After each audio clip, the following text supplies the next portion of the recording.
রাজ্যপালের সঙ্গে সাক্ষাৎ করে বেরোচ্ছে বিজেপি নেতৃত্ব।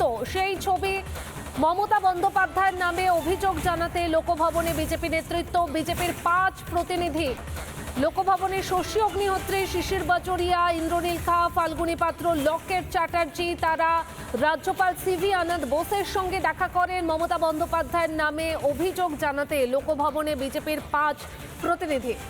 আপনারা সকলে জানেন, গতকাল সারা দিন ধরে আপনাদের মিডিয়ার মাধ্যমে, সোশ্যাল মিডিয়ার মাধ্যমে আমরা দেখেছি যে সংবিধানে শপথ নেওয়া একজন মুখ্যমন্ত্রী কেন্দ্রীয় তদন্তকারী সংস্থা তারা 2020 কোল স্ক্যাম এবং তার অন্তর্গত বিভিন্ন তদন্ত নিয়ে তারা সেখানে রেড করতে গিয়েছিলেন আইপ্যাকের ওখানে কোম্পানিতে, এবং সেখানে সংবিধানে শপথ নেওয়া আজকে 11 কোটি মানুষ রয়েছেন, 7.5 কোটি 11 কোটি মানুষের যিনি অভিভাবক মনে করেন, তিনি সেই সংবিধানকে লঙ্ঘন করে সেই তদন্তকারী সংস্থা রেড চলাকালীন সেই ভেতরে ঢুকে উনি ফাইল নিয়ে চলে এসছেন। এক কথায় ফাইল সবাইয়ের চোখের সামনে লাইভ আমরা ফাইল চুরি করা দেখেছি, তাও আবার মুখ্যমন্ত্রী। এটাই বলবো অতুলনীয় চুরি।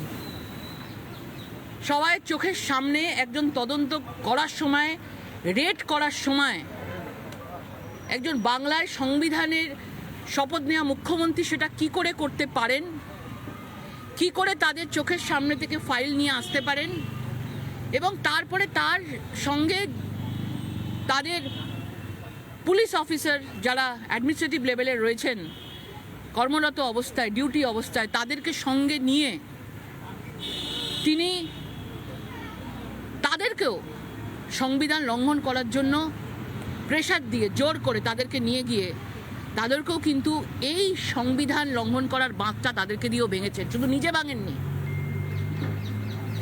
এবং যেভাবে দেখা গেছে মুখ্যমন্ত্রী ভয় পেয়ে গেছেন, তৃণমূল সরকার ভয় পেয়ে গেছেন, যেন মনে হচ্ছে ওখানে অনেক কিছু ছিল, সেই মৌমাছির ভোমরাতে তাক লেগে গেছে। 2011-তে মুখ্যমন্ত্রী হওয়ার পর ভবানীপুর থানা থেকে তিনজনকে আটক করা হয়েছিল। সোজা থানায় ঢুকে তাদেরকে নিয়ে উনি বেরিয়ে গেছিলেন বেআইনিভাবে, নিয়ম লঙ্ঘন করে। তারপরে আমরা রাজীব কুমারের সময় দেখেছি, সবাই দেখেছেন, সাক্ষী ছিলেন, যে ওই শীতের ঠান্ডায় ফেব্রুয়ারি মাসে সেখানে রেড করতে যাওয়া হয়েছিল, সেখানে অভিযান চালানো হয়েছিল। তার আগে উনি গিয়ে ধর্নায় দিতে বসে গেছিলেন। এটা বেআইনি, অসাংবিধানিক।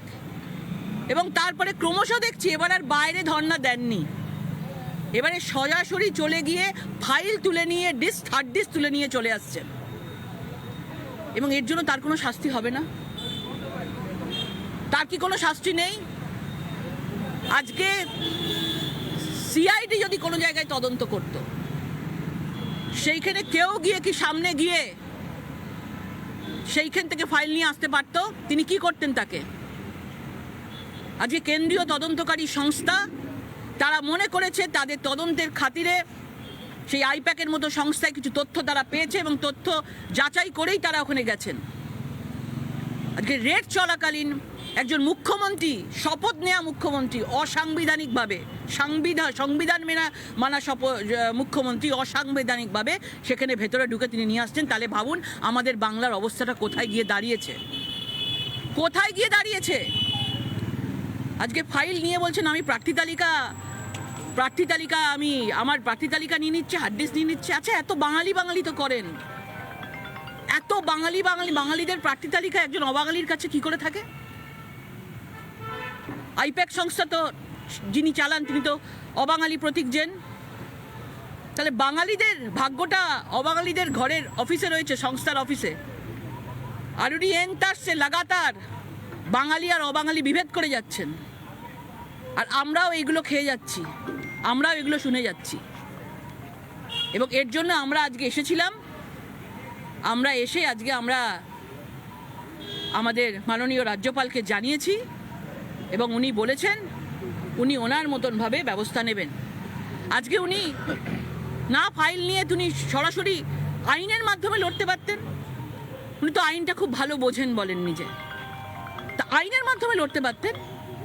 তিনি সামনে গিয়ে তদন্ত রোখার মতো তাকে অধিকার কেউ দেয়নি, সাধারণ মানুষ নেই, ওনারও নেই। উনি মুখ্যমন্ত্রী, উনি অভিভাবক।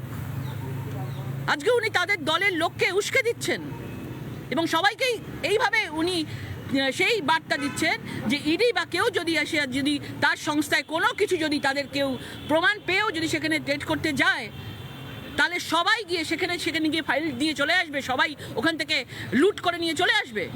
এই লুটের রাজনীতি শেখাচ্ছেন উনি। এবং দেখছেন তারপরেও আজকে কালকে ইডিকে কিভাবে ঘেরাও করা হচ্ছে, সাংবাদিকদের কিছু সাংবাদিককে, আমাদের রিপাবলিক বাংলার সাংবাদিককে কিভাবে ঘেরাও করা হচ্ছে। এটা পশ্চিমবাংলায় বাস করছি আমরা কোথায় বাস করছি? এ তো পাশেই বাংলাদেশ। যেভাবে উনি যে অবস্থা উনি তৈরি করছেন, পরিষ্কার বোঝা যাচ্ছে এই বাংলা আস্তে আস্তে বাংলাদেশের দিকে পরিণত হচ্ছে। এবং বাংলাদেশের যে ভিজুয়ালস আমরা দেখেছি, আমরা দেখতে পাচ্ছি যে এ রাজ্যতেও এরকম একটা জায়গা তৈরি হবে, কারণ মুখ্যমন্ত্রী নিজেই অস্ত্র তাদের নিজেদের লোকেদেরকে হাতে তুলে দিচ্ছেন যে চলো ভাই, অসাংবিধানিকভাবে সংবিধানের বিরুদ্ধে তোমরা লড়াই করো। এই জিনিস আমরা মানব না। এবং আমরা আজকে গভর্নরের কাছে বলেছি, এবং আমাদের এখানে দুপুর 2টোর সময় আমাদের যুব মোর্চারা ধর্মতলা চত্বরে তাদের অভিযান আছে, এবং আমাদের বিকেল 4টের সময় আমাদের সাউথ কলকাতায় রবীন্দ্রনাথ ঠাকুরের মূর্তির নিচে আমাদের বিক্ষোভ প্রদর্শন আছে। এইভাবে ফাইল চুরি করে আমরা কয়লা চুরি দেখেছি, পাথর চুরি বলেছি, গরু চুরি বলেছি, এবার নতুন সংযোজন ফাইল চুরি। এবং সেটা অত্যন্ত দুঃখের যে একজন মুখ্যমন্ত্রী এই ভুল পথ আগামী প্রজন্মকে কেন দেখাচ্ছে, এই তৃণমূলকে কেন আরও বেশি করে হিংস্র সন্ত্রাসবাদী করে দিচ্ছে। ধন্যবাদ। আমরা ফাইল নিয়ে অনেকগুলো সিনেমা দেখেছি। ফাইল কতটা, কাশ্মীর থেকে শুরু করে বেঙ্গল পর্যন্ত। কালকের এই ফাইলটা গোটার দিনে যা হলো, এটাকে একবার কি নাম দিয়েছে? বেঙ্গল ফাইল। আজকে বেঙ্গল ফাইল সিনেমাটাকে উনি রুখেছেন। আজকে নিজেই নিজেদের কুকীর্তির ফাইল, আজকে ইডির সামনে থেকে, চোখের সামনে থেকে আজকে উনি নিয়ে চলে যাচ্ছেন, হার্ড ডিস্ক নিয়ে চলে যাচ্ছেন। এটাই আমাদের পশ্চিমবাংলার অবস্থা। এবং এই বাংলা আমরা চাই না, এবং আমরা চাই সাধারণ মানুষ এর জবাব দিক। লকেটজি, নয়াদিল্লিতে আজকে দেখলাম তৃণমূল সাংসদরা স্বরাষ্ট্রমন্ত্রীর মন্ত্রকের বাইরে তারা ধর্ণা দিচ্ছিলেন। সেখানে তারপর দিল্লি পুলিশকে ব্যবস্থা নিতে হয়েছে, তাদের গাড়িতে তোলা হয়েছে। আপনিও একজন সাংসদ, কিভাবে দেখছেন? কিসের এত নাটক? এ তো পথনাটিকা। এ তো শীতের সকালে সবাই গিয়ে জ্যাকেট পরে সবাই গিয়ে, সে তো পথনাটিকা চলছিল। কিসের জন্য তারা গেছে? কারণ কি?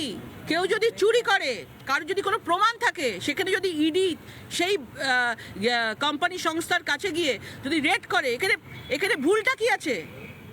মানে যদি চুরি করে, সেই চোরগুলোকে রক্ষা করার দায়িত্ব কি তৃণমূলের সাংসদরা নিয়েছেন, তৃণমূল পার্টি নিয়েছেন, তৃণমূল সুপ্রিমো নিয়েছেন? এবং এই আজকে যে সকালের পথনাটিকা, ওটা বুঝে গেছে সব লোক। কারণ সারা ভারতবর্ষের মানুষ জানে যে এই তৃণমূল সব জায়গায় কোনো কেন্দ্রীয় সংস্থাকে কেউ এইভাবে হাত লাগাতে পারেনি, কেউ এভাবে অপদস্থ করতে পারেনি, কেউ এভাবে অসাংবিধানিকভাবে ফাইল ওখান থেকে সবার সামনে মানে ফাইল চুরি করে নিয়ে আসতে পারেনি। ধিক্কার জানাই এই মমতা ব্যানার্জির সরকারকে, ধিক্কার জানাই এই মমতা ব্যানার্জির প্রশাসনকে। রাজ্যপাল কি বললেন আপনাদের এই গোটা বিষয়টা? তো আপনারা রাজ্যপালকে জানালেন, রাজ্যপাল কি সাংবিধানিক পদে থেকে কোনো ব্যবস্থা নেবেন মুখ্যমন্ত্রী? নিশ্চয়ই নেবেন। তিনি গোটাটা দেখেছেন, গোটাটা তিনি অবজার্ভ করেছেন। আজকে ওনার ওপরেও একটা হুমকি আসছে, আমরা আরও কত কিছু দেখতে পাবো। এই এসআইআর নিয়ে যেভাবে মমতা বন্দ্যোপাধ্যায় সরকারকে এবং সবাইকে দেখছি ভয় পাওয়া শুরু করেছে, মানে ওরা বুঝে গেছে যে ওদের মৃত ভোটার, ওদের ডুপ্লিকেট ভোটার, ওদের শিফটেড ভোটার, সব ভোটারের নাম কেটে গেলে ওরা আর কি নিয়ে বাঁচবে? কারণ 2,34,00,000 ভোট আজকে ভারতীয় জনতা পার্টিকে মানুষ আশীর্বাদ করেছে। আর এই 2026-এর ইলেকশনে মানুষ বুঝে গেছে যে এই মমতা ব্যানার্জিকে আর এই সরকারকে আর রিপিট করা যাবে না। তারা বিকল্প খুঁজছে, ভারতীয় জনতা পার্টি হচ্ছে একমাত্র বিকল্প। তৃণমূলের তরফ থেকে অভিযোগ করা হচ্ছে যে রাজ্যপালের হুমকির পিছনে অমিত শাহর পরিকল্পনা রয়েছে, শুভেন্দু অধিকারীর চক্রান্ত রয়েছে। এনারা তো নিজেরাই সব কিছু করেন, নিজেরাই প্রশ্ন করেন, নিজেরাই হুমকি দেন, কে হুমকি দেন সেটাও বলে দেন। আপনারা বুঝে নিন, রাজ্যপালকে যতদিন ধরে রাজ্যপাল এখানে সব সময় তাকে অপদস্থ করা হয়েছে, রাজ্যপালকে আজকে রাজ্যপালের মতন সম্মান এই রাজ্যে দেওয়া হয়েছে। আপনারা বাকি রাজ্যে গিয়ে দেখুন রাজ্যপালের, গভর্নরের কি সম্মান, কিন্তু এই রাজ্যে রাজ্যপালকে কোনো সম্মান দেওয়া হয়নি। এখন রাজ্যপালকেও নিজেদের মধ্যে একটা বিভেদ তৈরি করে রাজনীতি করছে, কোনো লাভ হবে না। রাজ্যপালকে যারা হুমকি দিয়েছে তাদেরকেও খুঁজে বার করা হবে, তাদেরও সাজা হবে।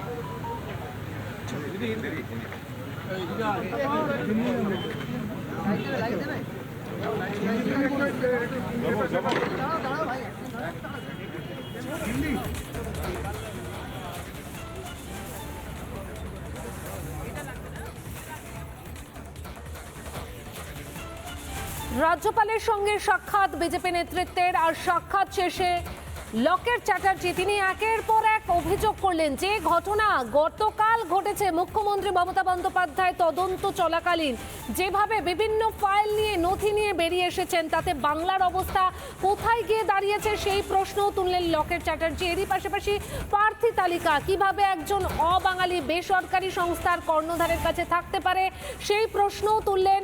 পরিবর্তনের সময় এসেছে, আর বিকল্প বিজেপি এমনটাও কিন্তু বললেন লকেট চ্যাটার্জি। নানা ধরনের কন্টেন্ট দেখার জন্য লাইক করুন, শেয়ার করুন আমাদের ফেসবুক পেজ, সাবস্ক্রাইব করুন আমাদের ইউটিউব চ্যানেল।